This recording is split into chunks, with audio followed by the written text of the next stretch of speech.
राष्ट्रप्रवाह news channel में आप सभी का स्वागत है। मैं मनन व्यास और आज की देखते हैं ताजा खबर। शिवसेना ने मेलघाट के विधायक राजकुमार पटेल को उम्मीदवारी देने पर युति धर्म नहीं निभाने की घोषणा युवा स्वाभिमान पार्टी के नेता व बडनेरा निर्वाचन क्षेत्र के विधायक रवि राणा ने की। विधायक राजकुमार पटेल को शिंदे गुट वाली शिवसेना में खुद विधायक बच्चू कडू ने ही भिजवाया है और इसके पीछे काफी बड़ा आर्थिक समीकरण होने का दावा राणा ने किया। विधायक रवि राणा ने उपरोक्त दावा करने के साथ ही यह भी कहा कि विधायक बच्चू कडू हमेशा से ही अपनी सुविधा के हिसाब से अपने राजनीतिक व आर्थिक फायदे को देखते हुए राजनीति करते हैं और विधायक बच्चू कडू के लिए बाप बड़ा न भैया सबसे बड़ा रुपया होता है। ऐसे में विधायक बच्चू कडू के कहने पर ही विधायक राजकुमार पटेल ने एन विधानसभा चुनाव से पहले अपना पाला बदलने और शिंदे गुट वाली शिवसेना में जाने की घोषणा की है। जर शिंदे सेनेने त्याला राजकुमारला तिकीट दिली तर त्या ठिकाणी आम्ही त्याच्या विरोधात काम करू। नवनीत राणाच्या विरोधात बच्चू कडू आणि राजकुमार पटेल यांनी जे काम केलं, महायुती धर्म पाळला नाही, तो मेलघाटमध्ये सुद्धा महायुती धर्म पाळला जाणार नाही। त्या ठिकाणी बच्चू कडूची ही खेडी आहे की नेहमी बाप बडा ना भैया सबसे बडा रुपया अशा प्रकारचं धोरण घेऊन जेव्हा बच्चू कडू राजकारण करते हे संपूर्ण महाराष्ट्राला माहीत है। रविवार को जयस्तंभ चौक के पुलिया के पास हुए मोन्टू गोले पर हुए हमले में बच निकलने वाले मुख्य चश्मदीद तथा हत्या की शिकायत सिटी कोतवाली पुलिस में दर्ज कराने वाले अजय विजय वानखड़े का अपहरण कर हत्या करने का मामला सामने आने से अपराधियों में पुलिस का खौफ कम होने के साथ अपराधियों के हौसले बुलंद होने का घोतक है। रविवार को मोन्टू पर हुए हमले में उसकी मौत हो गई थी। कल मोन्टू की अंतिम यात्रा में अजय शामिल हुआ था, जिसके बाद किसी ने उसे दुपहिया पर बिठाकर ले जाने की जानकारी है। कल शाम किसी अज्ञात का शव जुने बाईपास के होटल रानवाड़ के पास स्थित नाले में पड़ा होने की जानकारी बडनेरा पुलिस को मिली थी, जिसके बाद पुलिस ने इसकी सूचना सभी थानों को दी गई। अज्ञात की पहचान खरकाड़ीपुरा निवासी अजय विजय वानखड़े के रूप में होते ही मृतक के परिजनों ने बडनेरा पुलिस स्टेशन तथा बाद में पुलिस आयुक्तालय के सामने आरोपियों की गिरफ्तारी को लेकर धरना दिया, जिसके बाद पुलिस उपायुक्त शिंदे ने रिश्तेदारों को सिटी कोतवाली पुलिस स्टेशन में रिपोर्ट देने की समझाइश देने के बाद मामला शांत हुआ। अजय की हत्या की गुत्थी सुलझाने की पुलिस कोशिश जारी है। जुने बाईपास के MIDC टी पॉइंट पर ट्रक ने दुपहिया को ठोस देने से दुपहिया पर सवार एक युवक की जगह पर मौत हो गई तथा दूसरा गंभीर जख्मी हो गया। घटना के बाद संतप्त भीड़ की ट्रक को जलाने की कोशिश को पुलिस नाकाम कर दी।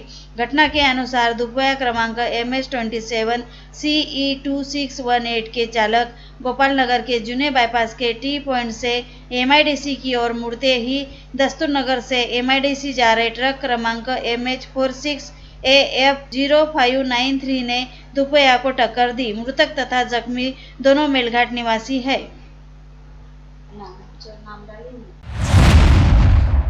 महानगर पालिका के कर्मचारियों ने अपने विविध मांगों को लेकर आज से बेमियादी काम बंद आंदोलन की शुरुआत की। 7वें वेतन आयोग के एरियर्स की 5 समान हफ्ते की पहली किस्त, महंगाई भत्ते का एरियर्स, सेवानिवृत्ति कर्मचारियों को 7वें वेतन आयोग के थकित एरियर्स की पहली किस्त सहित विविध मांगों को लेकर कर्मचारी संगठन द्वारा प्रशासन के लगातार पत्र व्यवहार किए जाने के बावजूद कर्मचारियों की मांगों को नजरअंदाज करने के चलते बेमियादी काम बंद आंदोलन का निर्णय लेने के बाद कर्मचारी यूनियन के महासचिव प्रहलाद कोतवाल ने कही, आज शुरू हुए आंदोलन में मनपा में कार्यरत कर्मचारी तथा अधिकारी शामिल होने से मनपा का काम ठप हो गया है। आज प्रशासन ने आंदोलन की कोई दखल नहीं लेने की जानकारी संगठन के पदाधिकारी ने दी। डांडिया या डांडिया राज गुजरात का एक लोक नृत्य है। यह समूह नृत्य विशेष रूप से शारदीय नवरात्रि के दौरान किया जाता है। जिजाऊ ब्रिगेड की ओर से जागर जिजाऊ सावित्री की नवरात्रि के अवसर पर राज गरबा नृत्य प्रतियोगिता का आयोजन कर महिला बहनों को एक अभिनव अवसर प्रदान किया जाता है। यह त्योहार महिलाओं की रचनात्मक शक्ति यानी कुछ नया करने की क्षमता से जुड़ा है। उक्त उद्गार रास गरबा प्रतियोगिता के उद्घाटन के अवसर पर सुलभाताई संजय खोड़के ने दर्शकों को संबोधित करते हुए कहे। मराठा सेवा संघ प्रणीत जिजाऊ ब्रिगेड की ओर से जागर जिजाऊ सावित्री की नवरात्रि के अवसर पर कटोरा मार्ग VME मार्ग परिसर के निकट स्वामी विवेकानंद थीम पार्क में आयोजित रास गरबा प्रतियोगिता का आयोजन किया गया है। जिजाऊ ब्रिगेड के जिला अध्यक्ष हर्षा ढोके ने विधायक खोड़के का स्वागत किया। इस अवसर पर रास गरबा प्रतियोगिता में सर्वश्रेष्ठ नृत्य प्रस्तुत करने वाले प्रतियोगियों को पुरस्कार देकर सम्मानित किया गया। इस कार्यक्रम का संचालन प्राध्यापक मंजूषा पात्रे एवं सुचिता देशमुख द्वारा किया गया। हर्षा ढोक ने परिचय दिया और सुरेखा धर्माड़े ने धन्यवाद ज्ञापन दिया। विलासनगर के गली नंबर 3 निवासी सचिन व उनकी पत्नी चेतना सचिन करेसिया विगत 17 वर्षों से मां दुर्गा की स्थापना कर सेवा करते आ रहे हैं। उल्लेखनीय बात यह है कि पहले सामूहिक रूप से दुर्गा की स्थापना गली में की जाती थी, लेकिन किसी कारण से जब सामूहिक स्थापना में विघ्न आया तो सचिन करेसिया ने स्वखर्चे से 17 वर्ष पूर्व देवी की स्थापना करते हुए पूरे परिवार के साथ देवी की सेवा करते आ रहे हैं। देवी के समक्ष रोज भजन कीर्तन तथा मंगल पाठ के साथ ही महाप्रसाद का भी आयोजन किया जाता है।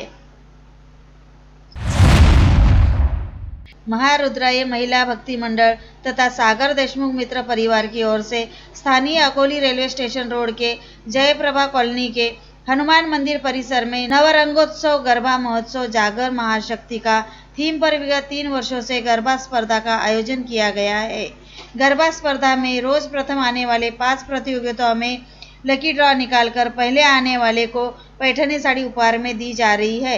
महोत्सव के माध्यम से सामाजिक कार्यों के उद्देश्य के बारे में आयोजन समिति के प्रमुख सागर देशमुख ने राष्ट्र प्रवाह को बताया की महारुद्र भक्ती मंडळ व सागर देशमुख मित्र मंडळाच्या वतीने गेल्या 3 वर्षापासून आम्ही सातत्याने नवरंगोत्सव जागर महाशक्तीचा हा गरब्याचा कार्यक्रम आयोजित करतो।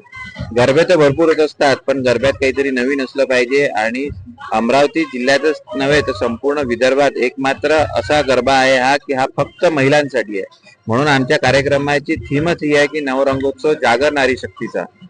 आज तुम्ही बघत असाल की आज संपूर्ण देशामध्ये आपण बेटी पढाओ बेटी बचाओचे नारे लावतो आणि दुसरीकडे नारी शक्तीवर आपण मोठ्या प्रमाणात अत्याचार होताना बघतोय। अशा परिस्थितीमध्ये आपल्या सुरक्षतेच्या दृष्टिकोनातून आपल्या अमरावती जिल्ह्यातल्या महिलांना एक चांगली व्यवस्था निर्माण झाली पाहिजे, म्हणून आम्ही हा गरबा आयोजित केलाय जिथे फक्त आणि फक्त महिलांना आम्ही प्राधान्य देतो। वेगवेगळे उपक्रम सामाजिक उपक्रम सुद्धा राबवतो, जसं की यावेळेस आम्ही मेळघाटल्या ज्या गरजू आमच्या महिला आहेत त्यांना 5001 साडी आम्ही संकलन करून तिथे वाटप करणार आहे। तसंच आपल्या अमरावती जिल्ह्यातल्या ज्या सामाजिक राजकीय किंवा इतर क्षेत्रामध्ये ज्या महिलांनी नाव लौकिक केलेलं आहे, अमरावती जिल्ह्याचं किंवा महाराष्ट्राचं नाव बाहेर जाऊन नाव लौकिक केलेल्या अशा महिलांचा सुद्धा आम्ही इथे आदर सत्कार करतोय। असं त्याला सामाजिक सुद्धा टच देण्याचा प्रयत्न आम्ही या माध्यमातून करतोय आणि खूप चांगल्या पद्धतीने आम्हाला इथे प्रतिसाद मिळत आहे। अनेक बक्षिसांची लूट इथे आम्ही करतोय। दररोज आमच्या महिला भगिनींना आम्ही इथे पैठणी वाटप करतोय, आमची माहेरची साडी आम्ही इथे वाटप करतोय। असे अनेक बक्षिसा आम्ही इथे महिलांना देतोय, त्यामुळे उत्कृष्ट असा प्रतिसाद आम्हाला इथे पाहायला मिळतो।